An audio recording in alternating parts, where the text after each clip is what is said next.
Po ndiqni podcastin Miqësisht e Lida. Përshëndetje miq. Sërish jemi nga makina në një nga udhëtimet e mia. Zakonisht të udhëtime i bëj edhe për një arsye të vetme, unë mua më pëlqen shumë voziturit thonë kosovarët, të ndarët e makinës, si themi ne. Edhe është një kohë që mua më bën shumë mirë edhe për reflektim mbi gjërat, por shpeshherë edhe me thënë drejtën kur lutem marr përgjigje lutjesh. Sot doja të flisja në fakt për disa tema që unë shoh që janë shumë të rëndësishme në tregun e punës. Fjala e parë, kryefjala që do përdorja sot është çfarë ndodh kur CEO-t humbasin durimin me largimet e njerëzve.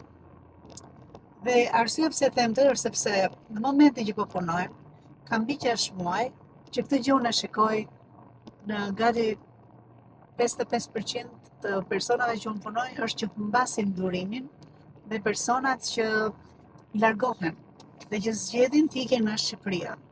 Dhe them që është e sakt që ta kesh të shqetësim, është i sakt ta kesh si është i sakt të thuash çfarë po ndodh dhe më lejoni të vë kontekstin e gjithë, çfarë do të thotë kjo.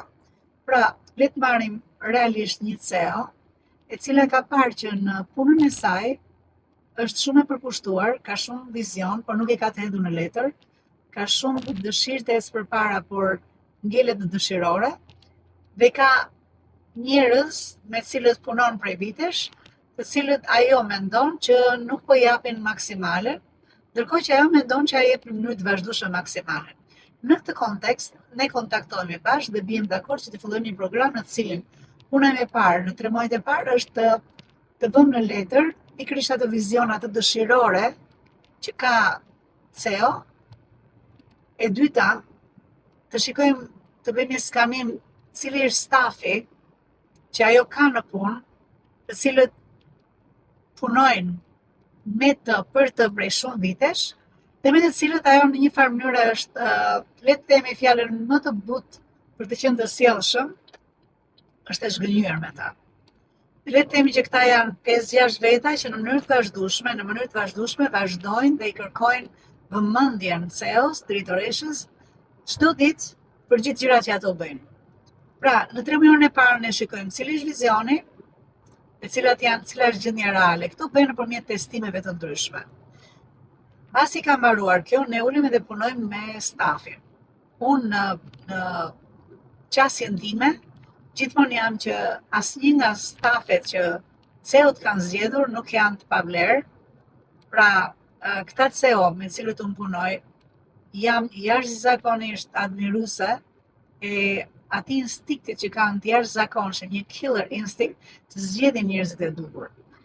Ajo që unë shikoj që shumica nuk e kanë është të zgjedhin dhe t'i vënë në pozicionin e duhur. Por zgjedhja e tyre është shumë e mirë. Kështu që ajo që ndodh shpeshherë është që unë filloj kalibroj cilat pozicione dikush mund të bëjë më mirë dhe i ndihmoj të rriten dhe bëjnë plane zhvilluese personale për rritjen e tyre profesionale. E dash gjithë kontekstin për të thënë, ka ardhur koha, është punuar në 3 muajin e parë, dhe në 3 muajin e dytë, dhe kur vemi në 3 muajin e tretë, aty kur mendoj që puna më e madhe është me CEO-t, pasi ne kemi më strukturë në punë, është me CEO-t se si ata duhet që këtë strukturë ta marrin seriozisht ata vetë të fillojnë të zbatojnë.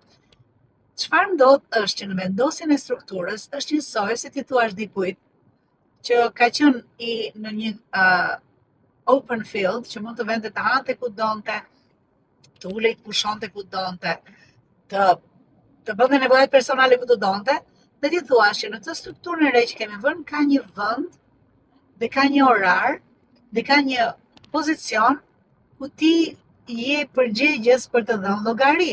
Duke filluar kjo që nga CEO-vet, që ne ndërtojmë strukturën e bordit, ose të asambles, varet në çfarë ndërtimi ka, dhe çdo person tjetër në kompani është koha e paying back, e të dhënit llogari për gjërat, e vendosjes së key performance indicators janë tregues të drejtë për drejtë të punës së dikujt.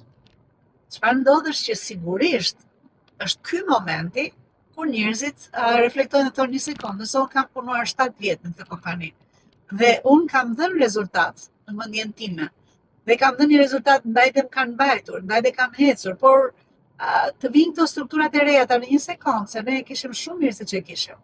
Zakonisht është qëndrimi ndaj ndryshimit që shumica e njerëzve i kanë të ndryshme. Dhe ka prej stafeve që edhe pse janë nga më të vjetër në kompani, ata duan të largohen. They jump off ship, sepse shikojnë që kjo puna e re kërkon një disiplinë të re, kjo kërkon që të matet ajo që ti ke bërë dhe të shikohet meritokracia. Çfarë ndodh është që mund të kesh mbi 15% e stafit ekzistus që kërkon të largohet. Kjo ka të mirat e veta, sepse ajo që unë them është këta persona në fakt nuk kanë qenë kurrë, aty kanë bërë sikur kanë punuar, ose din një lloj pune që ty nuk të intereson për vizionin tënd. Ka të tjerë që në momentin që janë zhvilluar, mendojnë ata mjaftueshëm, ata mendojnë që kanë marrë ca spaleta, ca aftësi të veçanta në tregun e punës, që dalin dhe mund t'i shesin në vende të tjera. Zakonisht kjo ndodh me ata persona të cilët, për mendimin tim, gjëja që kërkojnë është thjesht të kenë një status quo. Dhe gjëja më interesante që mund të bëjnë në jetën e tyre është të ndrojnë vendin e punës dhe të vend të bëjnë të njëjtën gjë në një vend tjetër. Nuk e kisha fjalin këtu kur nisa podcasti, kur nisa këtë episod. E kisha tek padurueshmëria e cellëve, të cilët gjë e parë që mendojnë është që në sekond, me këta që unë po punoj, me këta që punova, janë persona që po më largohen. Çfarë po ndodh? A është kjo që kërkoja? Unë do të merrem gjithmonë me këtë, me njerëz që ikin. Dhe nuk thash këtu persona të cilët në mënyrë të vazhdueshme janë të joshur nga ikja jashtë Shqipërisë. Padurueshmëria e stafit për të parë rezultatet e punës së tyre bëhet bashkë me padurueshmërinë e CEO-ve apo të gjithë atij sistemi drejtues që kemi më në mend për të pasur durimin dhe për të thënë që e di çfarë, në moment që unë zhvilloj kompanin, strukturat, unë nuk varem më nga njerëzit, siç varesha në fillim. Pra në fillim unë varesha nga njerëzit, pse? Sepse nëse dikush më largoj, ai mirte gjithë informacionin, të cilin nuk do të ta ndante. Tani më, kur ne kemi organizuar strukturat në vendin e duhur, ajo që ndodh është që një njeri mund të largohet dhe menjëherë tjetri që mund vi vazhdon ku ka qenë puna.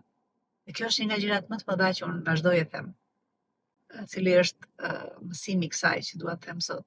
Padurueshmëria është ajo që dëmton shumicën e njerëzve që mbasi kanë mbjellë diçka, mbasi është rritur, kur janë në momentin e marrjes së frutit, pikërisht aty humbasin durimin. Dhe kjo është qoftë nga ana e punonjësit, që kanë filluar të investojnë veten e tyre, dhe kanë filluar të thonë që unë tani dita bëj këtë gjën shumë më mirë, pse të mos shkoj në një kompani tjetër ta filloj nga e para aty, ndërkohë që unë do të thoshte tani të shikojnë, unë jam futur në sistem, unë kam mundësi shumë që të prodhoj shumë më tepër dhe në bazë të meritokracisë, mua më takon më shumë, unë do kërkoj më shumë, sepse po jap më shumë. Nga ana tjetër, e njëjta gjë është për CEO-t. Padurueshmëria, kur ti ke mbjellë ca filiza të rinj, dhe këta filiza zgjedhin të mos zhvillohen më, ti kuptoj që ti ke sistemin si bën filizat e tjerë. Dhe unë besoj, në shumicën e rasteve, në psikikën njerëzore është që nëse ne nuk shikojmë rezultatin tani, ne shpeshherë themi, është e gabuar gjithë ideja, është i gabuar gjithë sistemi, ndërkohë që asnjë gjë në jetë nuk bëhet pa u mbjell, pa u zhvilluar dhe pastaj të jap frut.